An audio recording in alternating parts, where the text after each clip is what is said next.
بەناوی خۆی بەخشندەی میهرەبان سڵاوتان لەبێت بینەرە بەڕێز و خۆشەویستەکانی کەناڵی ئاسمانی پێیان. خۆشەویستان لە دیدارێکی تایبەتدا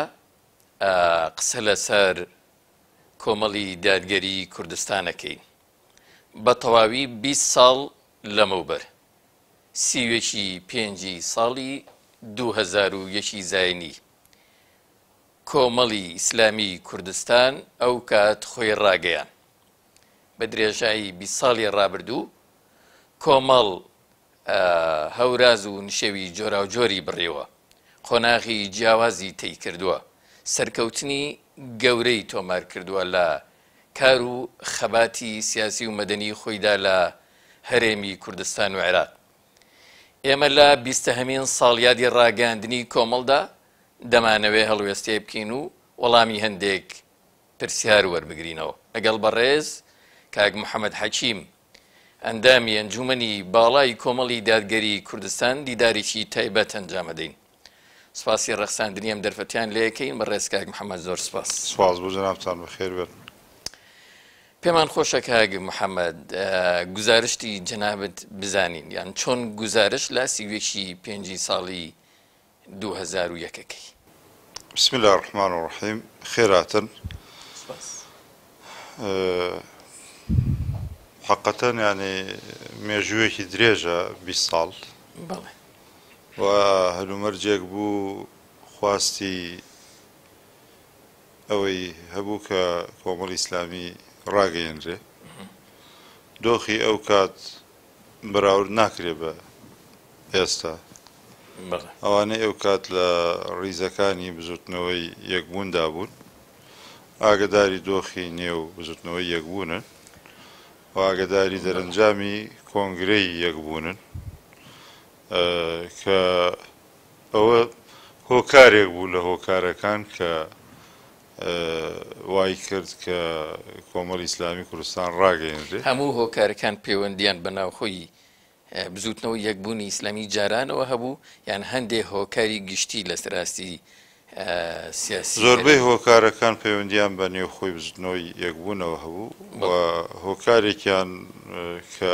پێشبینی هەبوو بۆ هەڵگرسانی بارودۆخێ لە نێو بزوتنەوەی یەکبوون کە ارتباطێکی خارجی هەبوو. ئەویش ئەو هێزە یان ئەو کەسە کانەی کە دزەیان کردبوو لە ڕێی هێزێک لە هێزەکانی بزوتنەوەی یەکبوونەوە بۆ نێو بزوتنەوەی یەکبوون و لەوێ سەرەتای کارێکی جودا لە ئەجندای بزوتنەوەی یەکبوونیان هەڵبژاردە بوو و دواتر ئەوە بوو پاش ینی ئێمە ناچار بووین کۆمەڵی ئیسلامی ڕاگەێنین پێش ئەوەی شتێک ڕاگەێنرێ کە هەموو بزوتنەوەی یەکبوون پەلکێش بکات بۆ شەڕێکی ناخوازراو کە شەڕ ڕووی بدایە هەلومەرجی ئەو ناوچەیەوە بۆ بکات. هەر هێزێک دەیتوانی شەڕ هەڵگیرسێنێ، شەڕێکی خوێناوی بۆ بزوتنەوەی یەکبوون هەڵگیرسێنرێ کە ئەو فکرە و ئەجندای لە پشت بوو کە دواتر جوندی ئیسلامی تایبەتمەندی ئەم قۆناغە تازەم هێزە سیاسیە تازە ئیسلامیە لە چیە خۆیە بینیەوە؟ ینی کۆمەڵی ئیسلامی کوردستان چ تایبەتمەندێکی جێی هەبوو لەو؟ یەکێ لە تایبەتمەندەکان ئەوە بوو کە بڕیاری شەڕ و ئاشتی لە دەست سەرکردایەتی بێ. یەکێ لە تایبەتمەندەکان ئەوە بوو کە هێزێکی سەربەخۆی کوردستانی هیچ ئەجندایەکی تر هەڵی نەسۆڕێنێ. قیادەی ئەو کات چونکە دەرەنجامی کۆنگرە قبوڵ نەکرا، کە قبوڵ نەکرا قیادەی ئەو کات دیارە بە خوێندنەوەی مؤسسینی کۆمەڵی ئیسلامی کە کۆمەڵی ئیسلامیان ڕاگەیان دامەزرێنەرەکانی خوێندنەوەیان وا بوو کە ئەو ئەجندایە دەتوانێت بزوتنەوەیەک بوون هەمووی پەرکێشکا لەژێر سێبەری ئەو قیادەی کە هەبوو ئەو کات. ئەو قیادەی کەملی نادا بۆ جێبەجێکردنی بڕیارەکانی کۆنگرە و دەست بەکاربوونی سەرکردایەتی نوێ. پاش 8 مانگ هاتوچۆ و سەبرکردن و نەریمکێشان هەر سوودی نەبوو. ئێمە دەمانزانی کە لە ئارادا هێزێکی نوێ زۆر جاریش تەوان باس و خواست کراوە کۆمەڵێ لە نیهێنی ئەو کات و گفتوگۆکانی هەندێک لە سەرانی جوندول ئیسلام کە دواتر جوندیان ڕاگەیاند و لەگەڵ هەندێک لە برایانی خۆمانە نیازی جۆرێک لە کودەتان هەبوو بەسەر قیادەی بزوتنەوە یەکبوونە ئەوانە هەلومەرجی تایبەت بوون کە دیراسە دەکران کۆمەڵی ئیسلامی ڕاگەێنرا کە هێزێکی تازە بێت کە گرنگی بەکاری وێڕای کاری سەربازی وێڕای زەبتکردنی هێزەکانی بتوانێت ئیحتیمام و گرنگی بە باری پەروەردە و بواری عەلامی و بواری ڕێخستن و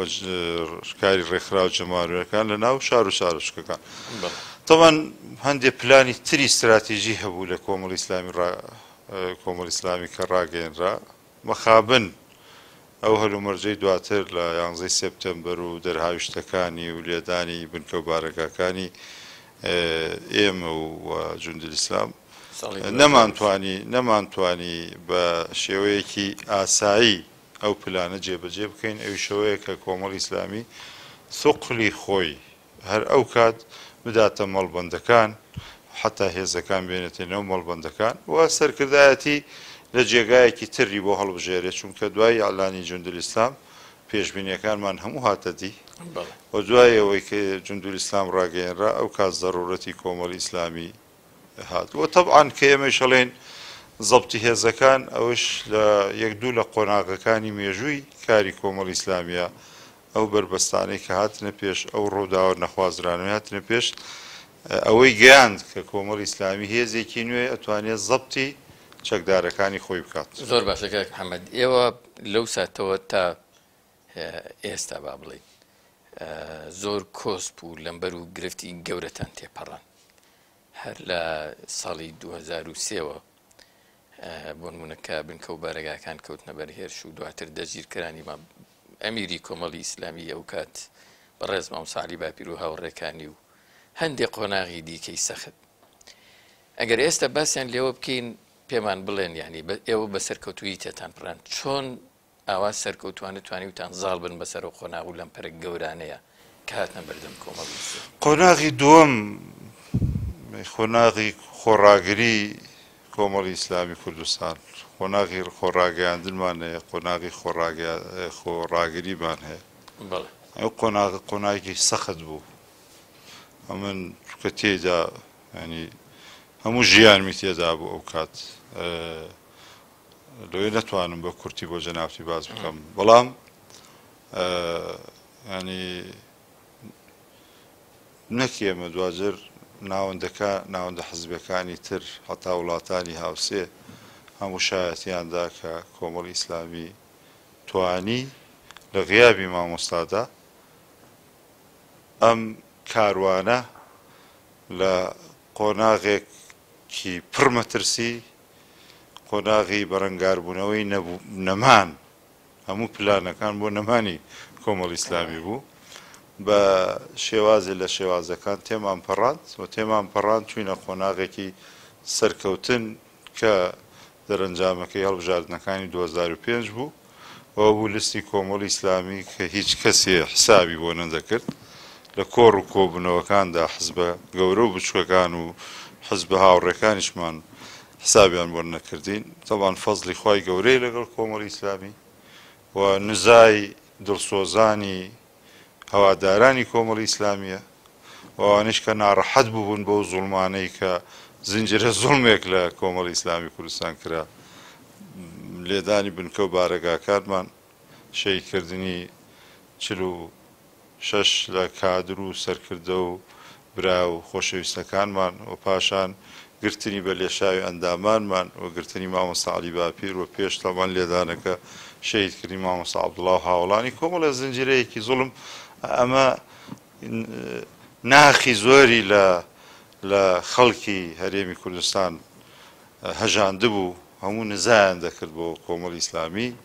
ئەو نزایە و ئەو دڵسۆزیەش لەو دوو ڕێپێوانە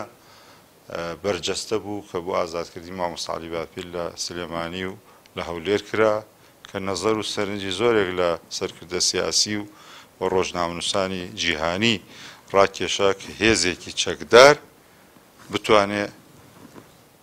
ئەم ڕیشە جەماوەری هەبێ و گزارش لە خۆی بە ڕێپیاوانێکی دەیان هەزار کەسی بکات لە شەقامەکانی سلێمان. ئەو قۆناغەتان تێپەڕان یان دۆست و هاوکارتان هەبوو؟ وەڵڵاهی من دۆست و هاوکارم شک نابرد، بەس من بۆ مێژووەڵێم ینی بڵێن بە شێوازێکی زۆر کەم کەسێک هاوکارمان بوو و هەماهەنگمان بوو و من نازانم لێدوانشتی تراوتمەیاننا، بەڵام هەر کات پێویست بکە ئەیڵێم چکەوە تاریخە و دەبێ بوترێ، یانیەوە بەراورد ناکرێ، بەڵام ئەو قۆناغەمان قۆناغێکی سەخت بوو کاگا باس، ینی تۆ تەماشاکەمە هەبوو ڕۆژ وا هەبوو دانیشت بووین چەند سیارەیەکی ئەم حزبە بفرۆشین، چەند بارەگای ئەم حزبە دابخەین، ینی تەماشاکەی من لە یادمە ڕۆژێکیان دانیشت بووین من و ئەو دووبرایی تر کە دەستەی کارگەڕیان پێوتین ئیتراوە ڕیزمان کردبوو چۆن چی بفرۆشین سیارەکە. برایەک دای لە دەرگاوتی کاک محەممەد وەڵا ئیشم پێێتە چوومە دەرەوە پێوە فڵانکە سەلامی لێ کردویت تاجرێک و برایەکی بسڵمانە 3 دەفتەری بۆ ناردبووین 3 دەفتەر و کاتێمە چەند مانگمان پێ ببرد بەسەر. لە یادمە بۆ نمونە من طبعاً مەسئولی مەکتەبی مامۆستا بوو، مەکتەبی ئەمیر کاتە کابینە یەکەمی مەکتەبی ئەمیر من لە خزمەتی مامۆستای بووم. ئەمە نەختێکیش بڵێن ئەوە ینی بۆ زەحمان لێوە بوو خۆتانەزان لەو ئەحمەداوە و خوڕماڵ ئەوانە بە تایبەت بەعسە کرا لەوەیە پێشبینیە کرا شت ڕوو بدا و وایە یانە لەگەڵ مامۆستا لە خزمەت مامۆستا بەس بن و خۆی ینی ئەوە یان 6 یان 7 دەفتەر و وتمان مامۆستا بۆ ڕۆژێکی ڕەش هەڵیەگرین جا لای من بوو لە دارایی نەبوو، وەکو حسابێکی تایبەتی مامۆستا بوو بۆ قۆناغێکی سەختتر کە ڕۆمان تێ بکە، بۆ یەکە مامۆستا گیرا و ئێمەش دەستەی کارگەڕی دەست بەکار بووین،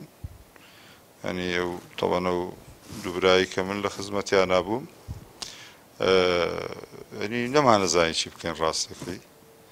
و کاکە بەخوا لەم ڕۆ سەختتر نییە، من شتێکی وا هەیە بەس مامۆستا پێیەزانێ ترهێناین و ئەو سەرەتای ئەو بە زەمان بەوە برد بەسەر زۆر قۆناغی کە باسی یەکەم قۆناغێکی ترە. جا حزبەکان طبعاً ینی کە لسمانی ئەعلان کرد زۆر جاورتمانە هەبوو گاڵتەی بە کۆمەڵی ئیسلامی ئەکرد لە کۆبنەوەی حزبەکان لەبەرو ئەمیرەکە و ئەو کات بە دواکەوتنی ئەمریکا هەموو ڕایانەکرد بە هەموو ڕەنگەکانەوە بە هەموو حزبەکانەوە، ینی لە ئەمریکا زۆرە ترسان بەڕاستی مەرحەبایان ناکردین، دۆستی هەرە نزیک نەهاتە مەقڕەکەمان، ینی زۆر زۆر جەوێکی ناڕەحەت بوو، ینی تەماشا مەسەڵەن ڕۆژێک بڵێن دوور بووین لە مەقڕ خەبەریان داوتیان ئەمریکەکان ناتون لە ناکاوت بوونە مەکتەبی سیاسیمان. من ڕۆیشتم بە پەلە ڕۆیشتم تەلەفۆنم کردەوە برایانی تر نەیەن، برایانی تر من ڕۆیشتم تە بزانیان یان بە سەلامەتی ڕۆنیانمش لەگەڵ خۆیان نابێت، ینی وەزعەکان زۆر ناڕەحەت بوون، ینی لە زۆر ڕۆ ناڕەحەت بوون، تەڵان لەوەی لە هەمووی ناڕەحەتتر کە ئەویشەوێ برای خۆت لەگەڵ تا زۆر ئین نەبێ، ینی زۆر حساباتت بۆ نەکاو بڵێن حساباتی ئەو هەلومەرج و تر بترسێ لێ تۆش تیرۆریستیت و ئەمریکا ئەمیرەکەی گرتووتی و نازانی نەتیجەکەی چییە بێ. بەڵام حەقەتەن ئەو قۆناغەمان تێمان پەڕاند و هاوکاریشمان تا ڕادەیەکی کەم هەبوو، چێمە لە زۆر دەرگامانەدا بۆ ئەوەی قسەی خێر بۆ مامۆستا یان هەوڵی بۆ مامۆستا بدرێت لای ئەمریکەکان بۆ ئازادکردن. جەماوەری خەڵکی کوردستان چۆن بوو لەو قۆناغەیە لەگەڵتا؟ وەڵڵاهی خۆی دووشت بەرجەستەیە کە باش بوون لەگەڵمانە، ئەو ڕێپیاوانەی کە کرا ئەو ڕێپیاوانە مەرجی هەمووی کۆمەڵ بوو بێ و ئەو دەنگدانەی کە بۆ لیستی کۆمەڵ کرا لە 2005 کە تەسەور ناکرا تەوان لای خەڵک تەسەور ناکرا، ئێمە حساباتی خۆمانمان هەبوو و ڕێگوڕیشەی خۆمانمانەزانی بۆیە من کە لیان پرسییم ینی چەند کورسی هێنن وتم 5 تا 6 کورسی هێنین ئەوەش لە مانشێتی لڤینی ئەو کاتە کە کاک هێمن باقر چاوپێکەوتنی لەگەڵ کردووم دیارە و دواییش تەبان باسییان کردەوە هەر خۆیان تەلەفۆنیان کردیانەوە چۆن وتم ئێمەش حزبین و بەشی خۆمان حساباتی خۆمان نەزانین کازانین ئەوەنە کورسی بەدەسێ زۆر باشە لە قۆناغی کاری یا خەباتی مەدەنی لە دوای ساڵی 2023ەوە بۆ کۆمەڵ لە هەرێمی کوردستان بەشداری هەڵبژارنەکانەوە بابەتانە دوو دیمەن بەدیەکەین دیمەنێکیان ئۆپۆزیسیۆن بوونی کۆمەڵە لە سەرساحەی سیاسی هەرێمی کوردستان دیمەنێکی تریشیان بەشداریە لە حکوومەت و حکوومەتداری باباسی دیمەنی یەکەم بکەین ئێوە چۆن چۆنی کاری ئۆپۆزیسیۆنیتان کردووە لە هەرێمی کوردستان ئێمە دوای 2005 ماوە ساباس ینی هەرەوە نەبوو بڵێن ینی کۆمەڵێ مراهەنە هەبوو کە ئێمە ناتوانین هەندێشت بکەین تابل لە نێو خۆمانە ینی زۆر ئەوترا ینی مەسەلەن دەستە برد بۆ ئەوەی ببیتە خاوەن کەناڵێکی فەزایی هەر لە نێو خۆوە ئەوەنە بربەستیان بۆ دانایت و ئەوەندە ئەمە نابێ ئەو ناکری و کێڵێ وابێ کێڵێ وا ئەچێ و زۆر بربەستیان بۆ دانای بۆیە لای هەندێک مەسەلەن قۆناغی عەلامی ئێمە کە گەورە بوو وە کەناڵی پەیاممان دامەزراند خەون بوو لای هەندێک تا بوو بە واقع بۆ نمونە زۆر ئەوترا ئێمە ناتوانین مەسەلەن لە حکومەتا بەشدار بین و جاکی ئەڵێ نمونەمان هەیە و کی ئەڵێت مەسەلەن سەرکەوتووە بین و وەزیر لەکوێ بێنین و ئەو قۆناغشمان تێپەڕاند پێمان وایە لە دووسێ ئەزمموی حکومڕانیە ینی توانیمانە نموزەر ناڵێم هەمویان ینی هەموو وەسمەر وەزیرەکان نییە بە ئەنجومەنە هۆجەیەکانەوە نییە ئەوانەی کە بە تیمە پەرلەمانەکانەوە ناڵێم هەموو سەرکەوتوو بوون بەڵێ بە ڕێژەیە و سەرکەوتوو بەڵام لە نێوانیشیاندا هەیە بۆ ئەو ئەنجومەنە وەزیرانە بۆ دەور و پشتی بۆ ئەو ڕێکخراوانەی سەردانیان کردوون بۆ جەماوەر سەلمێنراوە کە کۆمەڵ ئیسلامی پیاوی ئەو پیاوی مەیدانی حکومڕانیشە ئۆپۆزیسیۆن ئێمە ئەزمموونێکی ئۆپۆزیسیۆنی سەرکەوتومان هەیە لە هەفتەی شوباتەوە لەگەڵ گۆڕان و لەگەڵ یەکگرتووی ئیسلامی و پێم وایە کۆمەڵ ئیسلامی ینی ئەو پرسیارە لەوەدا بۆ دەوری ئەم بنکە و بارەگا و پەیامی کۆمەڵگیرا هەفتەیەک بوو چەندێک بوو و پەرژینێکی مرۆیی دروست کرا بۆی نەسووتێنرێ دوای دەرەنجامی خاوبوونەوەی گرژەکانی هەفتەی شوبات بۆ ڕوو لە زوومەکە ڕوو لە کۆمەڵی ئەوە کاریگەری کۆمەڵی ئیسلامی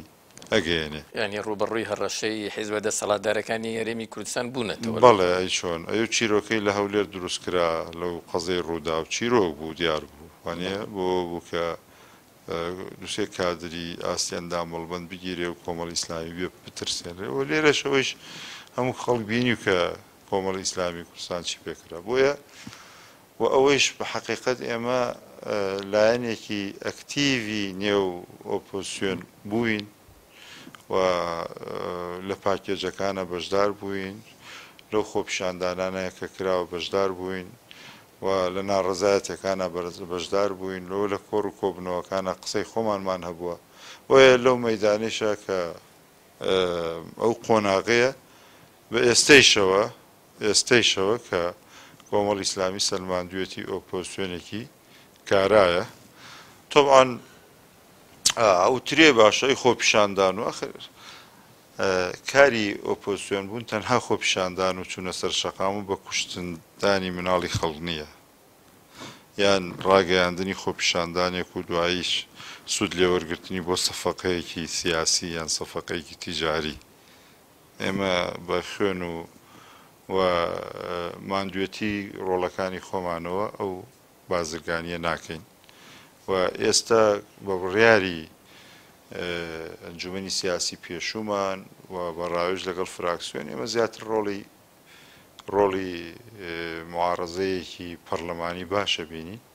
و پێم وایە فراکسیۆنی ئێمە لە پەرلەمانی کوردستان ڕۆڵی بەرجەستەی هەیە بەرچاوی هەیە و جەماوەر شایەتی بۆ ئەدەن لەو دۆسیانەی و لەو پرۆژە یاسانەی ئەیخەنە ڕووە لەو دۆسیانەی ئەی جوڵێنن لە پەرلەمانی کوردستان. ساڵانێکیشە بۆ بەشداریان لە کابینە جیاوازەکانی حکوومەتی هەرێمی کوردستان تا کردووە. بۆچی ڕێیتان گۆڕاوە هەندێک جار بە دەرفەتان زانیوە بەشداری لە حکوومەتداری هەرێمی کوردستاندا بکەن؟ خوێندنەوەمان بۆ هەندێک لە قۆناغەکانی حکومڕانی پێمان وا بووە کە تێیدا عیبدارە بین و لەوەی نەتوانین بەتایبەت بەو شێوازەیش کە لایەنی بەرامبەر ئەیەوێ بەشدار ببین. هەندێک جار دانوستانتان کردووە لەگەڵ بە تایبەتی لە سەروبەندی کابینەی نۆ بوو پێشتر یان کابینەی پێشتر مەسەلەن بۆ بەشدار بوون. ئەو مەرج و داواکاریانی کە ئێوە لە بەرچاوتان گرتووە بۆ بەشداربوون یان نەبوون لە کابینە جیاوازەکانی حکوومەتدار لە چیا خۆی بینی؟ ئێمە زیاتر داخوازیەکانی خەڵک بۆ ئەمنیەتی کادر و ئەندامانمان ئەمانە دوو دۆسیە یان دوو باز نەبوون کە لە گفتوگۆکانە لە دانوستان لەگەڵ تیمی حکوومەت یان ئەو کەسی ڕاستپێڕا بۆ حکوومەت گفتوگۆمان لەسەر کردووە و پێشم وایە لە هەندێک لە قۆناغەکانە یان لە هەندێک لە گفتوگۆکانە بە تایبەت ئەو کاتێک کە کاک دکتۆر بەرهەم ڕاستپێڕا بوو بۆ تەشکیلی کابینەکەی کۆمەڵی ئیسلامی بە ڕسمی ڕایگەیاند و خاڵەکانی خۆی ئەعلان کرد و لەسەر چی نەگەیشتوین بە نەتیجە. پەیوەندیەکانتان لەگەڵ دوو حیزبی دەسەڵاتدار لە هەرێمی کوردستان بە تایبەتی پارتی و یەکێتی لە چه ئاستێکایە چۆن مامەڵەیان لەگەڵ دەکەن؟ پەیوەندیەکان من ناتوانم تا ئێستا بڵێم پەیوەندی ئاسایین. پەیوەندی نێوان حیزبەکان هەر بۆ خۆی ماوەیە کە سارد و سڕی تێکەوتووە. ئەو پەیوەندیە گەرمەی جاران هەبوو لە نێوان لایەنە سیەکان و هاتوچۆ ئەو لەو ئاستایان نەماوە. هۆکارێکی چی؟ بە تایبەت ئێمە لەگەڵ پارتیە ینی ناتوانم تا ئێستا من بڵێم پەیوەندێکی تەندروستمان هەیە ڕاستەکەی. بە تایبەت پارتی دیموکرات زۆر جار بۆ ڕەخنەی ئەعلامیەکان جوڵە پەرلەمانیەکان حساباتەکە و پەیوەندی خۆی لەگەڵ ئەو حزبە سیاسیە بەستێتەوە بە جوڵەی ئیعلامی یان پەرلەمانی ئەو حزبە. ینی خۆتان نەزان لەسەر دۆسەی کاک سۆران عومەریش پارتی مامەڵەیەکی تەندروستی نەکرد لە کاتێکا ئێمە پێشمان وتن. لەبەرەوە ئەگەر جاروا هەیە سەرۆکایەتی هەرێم هەوڵێکی تەبایی نێوان حزبەکانی داوە مەسەلەن لەم ئەخیرا بانگەشەی کۆبنەوە کرا و جەنابی مامۆستا عەلی باپیر بەشدار بوو، بەڵام دوو بانگەشەی پێشتر ڕەفز کرا. ئەمە کە بەشدار بووی ینی جۆرێک بڵێن لە قۆڵی سەرۆکایەتی هەرێم بەو حکومە، بەڵام کە لە حەقیقەتدا سەرۆکی هەرێم بۆ خۆی جێگری سەرۆکی پارتیشە. مەگەر ئەمە بڵێ جۆرێکە لە پەیوەندیە قۆڵی جیاواز هەیە بۆ من پێم وایە بەڵێ ئێستا بەڵێ قۆڵی حکومەت قۆڵێکی سەرکەوتوو نییە لە تەطبیعی عیلاقات لەگەڵ لایەنە سیاسیەکانە. کاک محەممەد پارتی دیموکراتی کوردستان لەسەر کام قۆڵیان حسابەکەنەوە؟ وەڵا هەردوو قۆڵەکە ینی ئێستا تۆ هەردوو قۆڵەکە دوو باڵی گرنگی پارتی دیموکراتی کوردستانە. ڕاستەکە هەردووگی لە دامەزراوی تەنفیزین وەنیە خۆ سەرۆکی هەرێم شەخسیەکەمی دەستگای تەنفیزیە، بەڵام وەکو دامەزراوە ئێمە لە هەرێم دامەزراوی پەرلەمانمان هەیە، حکوومەتمان هەیە و دادوەریمان هەیە و سەرۆکایەتی هەرێممان هەیە. سەرۆکایەتی هەرێم احتیمالە سەرۆکایەتی هەرێم بە تەبعی ئێستا تیری ڕەخنەکانیش ڕوو لەو ناکە کە ئێمە مەسەلەن فراکسیۆنمان ینی زیاتر کێ لە حکومەت بێ تیر ڕەخنەی ڕوبەڕۆ بێتەوە زیاتر، تەمەن کە ئۆپۆزیسیۆنیش بێ زیاتر یەکەی وانە بەڵام قەزم ئەوەیە ئێستا من بڵێم هیچ پەیوەندی لەگەڵ پارتیە هیچ پەیوەندیەک نییە نامەس جاروای پەیوەندی تەلەفۆنی هەیە جاروایە گرژیەک ڕۆدا لە ئیعلام بەتایبەت لە ڕێی پەیوەندەکان و چارەسەرەکرێ بەڵام ئەو پەیوەندیە تەندروستەی کە ئێمە کاتی خۆی سەردانێکمان کردن و پێمان ڕاگەیاندن ئێمە هاتوین پەیوەندێکی تەندروستان لەگەڵ بنیادنەوەتیان پەیوەندی تەندروست چییە؟ وتوانەوەیە کە ئێمە دوو حزبی سیاسین پەرلەمانتاری لێدوانێکەیە گەندەڵی حزبێکی تر ئەجوڵێنێ بەرپرسی حزبیەک حکومیەک ئێوە لەسەر ئەمە علاقات لەگەڵ ئەم حزبەی ئێمە تێکمەدەن و دەبێت ئەم پردی پەیوەندی لە نێوانمانە بمێنێ بەداخەوە ئەوە نەکرا چون هەندێک جار ئەو کات هەندێک جار شتەکرێتە قوربانی شتێکی کە ئەنێ و پەیوەندی حزبیە یەکێتی لێرە نازانم ئەو خەڵکە بەڕاستی خەڵکێکی زۆر ڕەشبین و خەڵکێک کە بە پارە جنێوە دەن لە سۆسیال میدیا بەداخەوە بۆ ئەم ڕیتمە ئێمە چاکەزانین کێ داهێنا و کێ ئێستا پەرەی پێدا ئێستا من باسی علاقەی حزبی کە تۆ پرسی وانە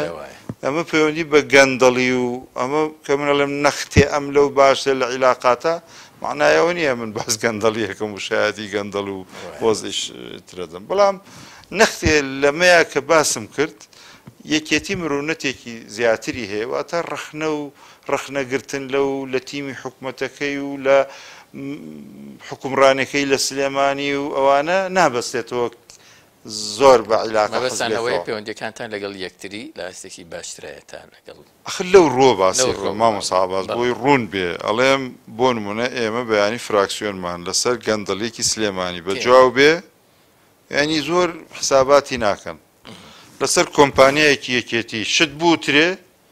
ینی هەوڵەدەن هەر لە پەیوەندی سیاسیە چارەسەری بکەن بەڵام ینی لە هەولێر بەرەو دۆخێکی تر خۆ کاکسۆران باسی کۆمپانیایەکی کردوانە مەسەڵەن گەیەنرا بۆ محەممەد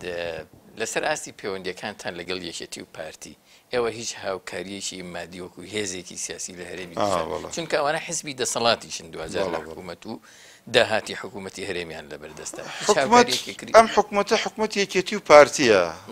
یەکەم من پێم سەیرە حزب ئامادەیە بوو چەندهای چەند ساڵە بۆ پۆسیۆنەوە ئەنێ ئێمە و سێلانە پۆسیۆنە چەند مانگی بودجەی حزبەکانیان لە حکوومەت بڕیوانە ئێوە حکوومەتەی ویسمان لە سەرابی ڕوخێنین خۆ لەو پارەمان وەرەگردووەوە یانە لە ڕئیسی حکوومەتەکە توکتۆ بەرهەم لەگەڵ وەزیری دارایی بە ڕەحمەت بێ کاکشێ بەعیز باڵە پیاوێکی بەڕێز بوو بۆشە ڕەحمەتم بۆ نارد ئەو بەسەر وەزیری دارایی بوو کە پارەیان بڕی چەند مانگ هەوڵی زۆرماندا تاکو ئەوە وەرگیرێتەوە هەتا شکاتیشمان کرد لە دادگا خۆ حکوومەتش ویسمان بیڕوخێنین هەموو وەزیرەکانمان نەخسە دەنگدان لە سەراوانە بوو نەخران هەمووی دەرکران لەبەر ئەوە ئەمە وەکو حەقیقەتێ ئەم حکوومەت یەکێتی و پارتیە ئێمە من لەگەڵ مامۆستا دوێنێ قسەم کرد ڕاستەکەی دیسان ئەڵێم بەداخەوە ینی ئەمڕۆ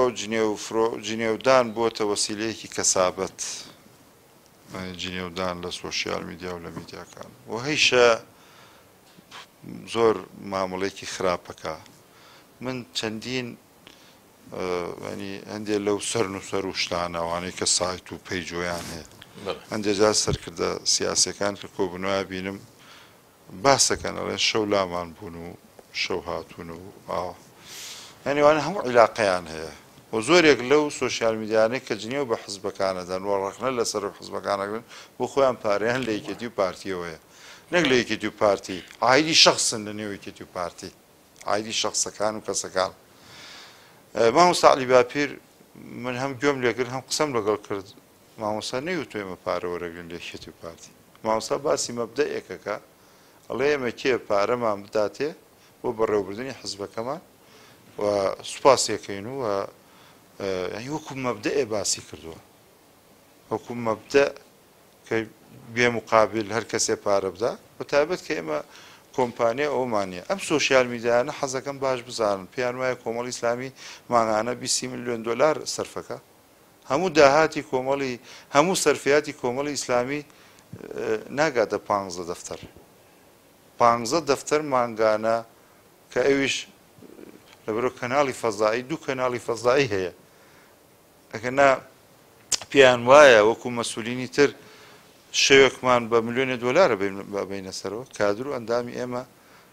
لە مەڵبەندەکانە 50,000 100,000 ئەگەر بۆ هاتوچۆکەی بدرێتێکەنا موچە ئەسڵەن موچە لە کۆمەڵی ئیسلامی بۆ هەندێ دام و دەستگانە بێ نییە و هەمووی ئەوانەی کە لە کۆمەڵی ئیسلامیدان بۆیە ینی خەڵک پێی وایە دوایە قسەی مامۆستا کە باسی مەبدەیەکی کردووە و باسی خۆم گوێم لێگرتووە وش حتمما گوێتان لێگرتووە مامۆستا ناڵێ من پارە وەرەگرین ئەڵێ ینی مەبدەی پارە وەرگرتن جا لە حکومەت کەسە بجێ حزبەکان بڕاوە یان لەم دوو حزبە کە خێر و داهاتی خوێ خۆ نەیوتۆ لەو 120 ئەوەندەی کە لە موچا بڕێ ئەدرێ بە ئێمە هیچ ماوەڕ نەگرتووە ینی مححکوم کراین بە شتێکە نەمان کردووە لەبەرەوە مەبدەیەک باس کراوە جایمە کاکەین خەڵبوو لەو ناپرسێتەوە ئێمە دوو اتفاقیمان لەگەڵ یەکێتی نیشتیمانی هەبوو لەم ئێمە اتفاقی تەهرانمان هەبووە کە دوای هەموار کراوە بۆ کۆمەڵی ئیسلامی و مانگانە پێش گرتنی مامۆستا عەلی باپیر و پێش لێدانی ئەو ناوچەیانەمان ئەزانن مانگانە چەندمان وەرەگرت 2 ملیۆنی سویسری و کاتمان لە یەکێتی نیشتیمانی بە پێی اتفاقیە وەرەگرت وەمە هێزێک نین ئەمڕۆ دروست بووین و نییە کەس نازانێ ئیسرائیل پارەمانەداتێ کێ پارەمانەداتێ کێ ینی هەندێ هێز هەیە ئەی باش هەندێ هێزێ پرسیارەوە پارە ئەو لەکوێ بوو ئێمە 700 شەیدمانە ئەو چی هەیە چی هەیە لەکوێ پیا بوو پارەکەی لەکوێ حزبایەتی بە چیەکە بۆ ئێمە بۆ سەفەقەیەکی این بۆ هەندێ سەفەقات خۆ نازانین لە بەغات چییە گوزەرێ نازانین هەندێک کەس لێرەوە هەندێ ئەحزاب لێرەوە چۆن تیجارەت لەگەڵ بەغدا و لەگەڵ مووسڵ و هەندێک شەخسیات کە خۆی لێرە جنێوەدا بەم و بۆ و لەسەر تەلەڤیزیۆنەکان هەندێک لەسەر تەلەڤیزیۆنەکەیمەش لە مووسڵ چی مەشروعی هەیە و لە ئەمبار چی مەشروعی هەیە و ئەم کاکە ئەمڕۆ هەندێک شتیش بۆتە وەسیلەی کەسابەت ئەمڕۆ پەرلەمانتاری بەداخەوە کەسابەتی پێکرێ اتفاقی دووەمان لە 2005 لەگەڵ یەکێتی نیشتیمانی کردو لەو اتفاقیشە فەقەرەیەکی ئەوەیە کە یەکێتی مانگی 500,000 دینار لە یەکێتی و چەند مانگیش وەرمان کرد ئێمە چەند مانگیش وەرمان گرتووە یانی ئەم اتفاقیمانەیە ئەم اتفاقیانە نەماون ئێستا مفعەل نین پارە وەرگرتن بە پێی اتفاقیانە نەماوە باشە کای محەممەد سەبارەت بە بارودۆخی قەواری هەرێمی کوردستان لەم ڕۆژەیان لە کۆنفرانسێکان و نەرینەتەوەی گرتووەکان بۆ عێراق باسی بارودۆخی قەواری هەرێمی کوردستان کرد کە لە مەترسیایەوە بە ڕوونی ڕایگەیان پێتان وانە بێ کە ئەم قەوارەیە تا هەتایە بەم شێوەیە بمێنێتەوە ئێوە بارودۆخی هەرێمی کوردستان بەجددی لە مەترسیایە بین عێراق خۆی لە مەترسیایە عێراق خۆی بۆ خۆی کۆی عێراق لە مەترسی تەقینەوەیە لە نێوان بەشەکانی حەشتی وەلائی و حەشتی عێراقی و حەشتی ئێرانی و نازام چی و ئەم بەشانەیە و هەر ڕووداوێکی نەخوازرا و زەنگرتنی سەرکردەیەکی حەشت لەم دوایە عێراقی خستە سەر مەترسی شەڕێکی نێوخۆ لەبەرەوە عێراق بوو خۆی لە مەترسیدایە و ئەو ئافرەتە بە بەرنامە و قسەی کردبێ هەروە کردبێتی و ئەو ئافرەتە تەبان ئەزبوونێکی سیاسی خۆی هەیە لە وڵاتی خۆی لە وەڵەندا وەزیری دیفاع بووە و لێکێتی ئەوروپی ئەندام بووە شارەزایەکی هەیە دڵسۆزانە بە کوردی و تۆ تێگە تەبا نەبن و یەک نەبن و چاکخواز نەبن و ئاوا وەکو ئێستا دوو زۆن بن و گەندەڵ بن ئەوە وانەزان ئەمەتان کاتێک لە ئارادابێ کاک محەممەد کێ بەبەر پرسیارە زانن لەوە کێ پێویستە خەمی بخۆ وڵای کێ حکومڕانە ئێستا دەبێت خەمی بخوا و کێش لە نێو حکومڕانە پشکی شێری بەرەکەوێ لە داهات و لە دامەزراوەکان و لە وزارەتەکان ئەو بەریەکە کێم کوردستانەی ئاوا لێ کردووە کە دەکرا لە وڵاتێکی ئەوروپی بچێ بۆ هەموو داهاتی کە هەی بوو بۆ ژێرخانەی کە هەی بوو کێوای لێ کردو ئەو بەرپرسە کێوای لێ کردووە گەندەڵی شۆڕ بێتەوە شۆڕ بێتەوە کێوای لێ کردووە کە تاکێکی کوردی کار و ئیشی خۆی و کەساوەتی خۆی بێ شەریکی ئەم دوو حزبە نەچێتە ڕێوە هەر ئیشێ بکەی دەبێت پشکی یەکێک بدەیت پشکی کەسێک بدەیت لە هەولێریان کۆمەڵی دادگەری وەکو هێزێکی سیاسی دیار لە هەرێمی کوردستان چ بەرپرسیارەتێکی لە ئەستۆی هەیە لەم بارودۆخەیە وڵای ماوە سەعباس من حەزەکەم ئەوە بڵێم ئێمە بەرپرسیارەتیمان لە ئەستۆیە بەڵام بە کۆمەڵی ئیسلامی بەتەنها ناکرێ ئەو ئەرکی هەموو جەماوەرە و یەک حەقیقەتی شەیە ینی من ویستم لەوەی ئەو بڵێن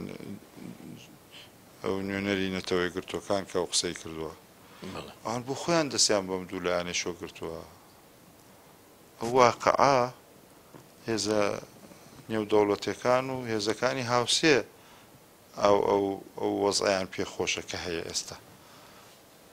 ینی من ئێمە چەند لایەن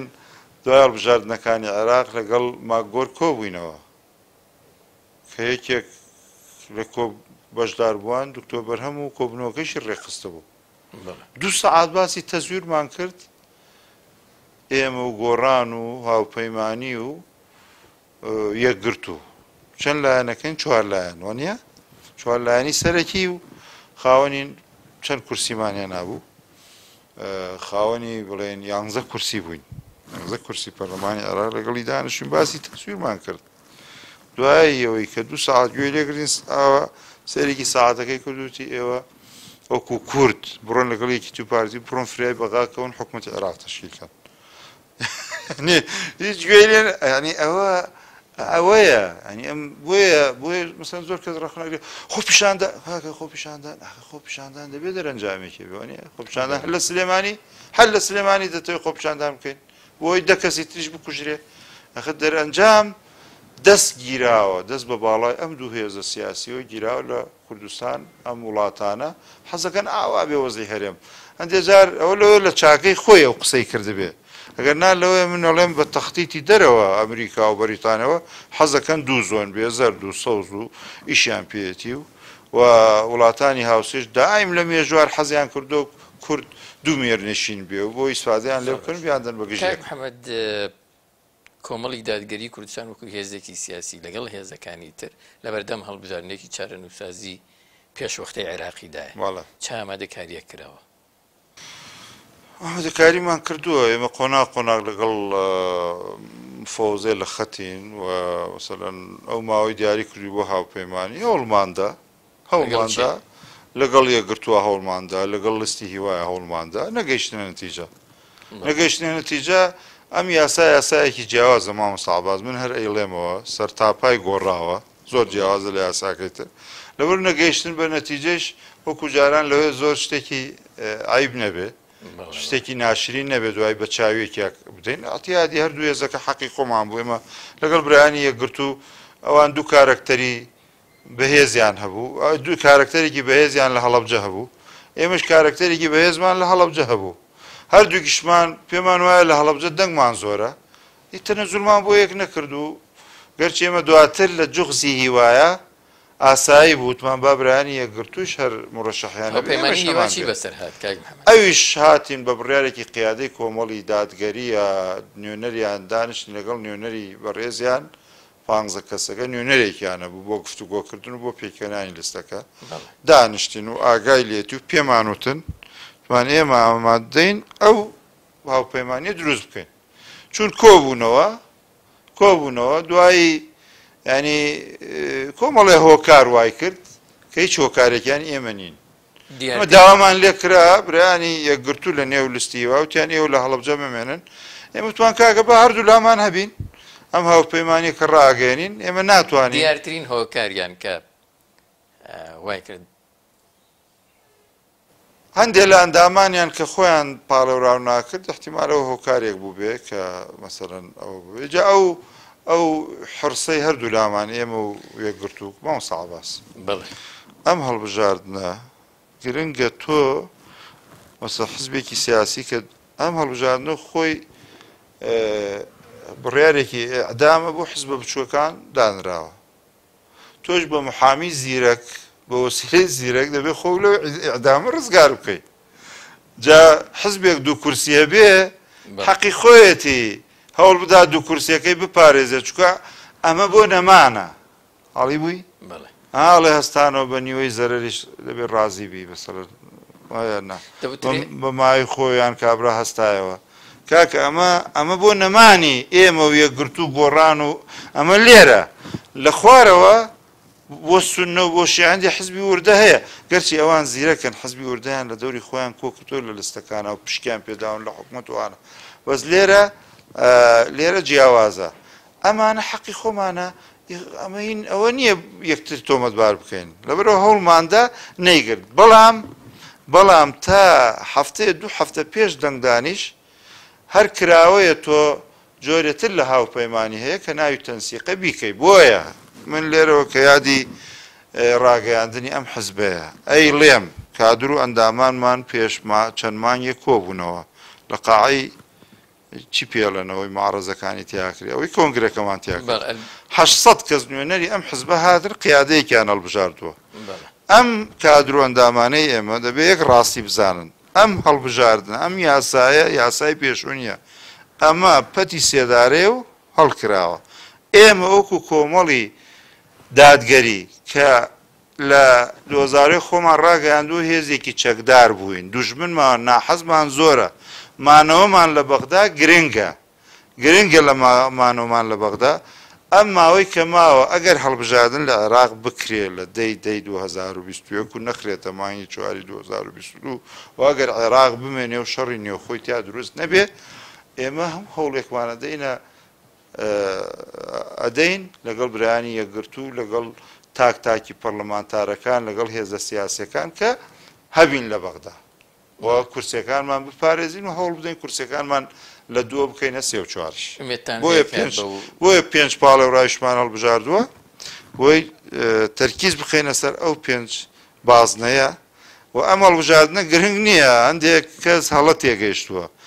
ئەڵێ آخر کۆمەڵ 150,000 دەنگی هەبوو هەڵبژاردننی ئێستا 150 بابم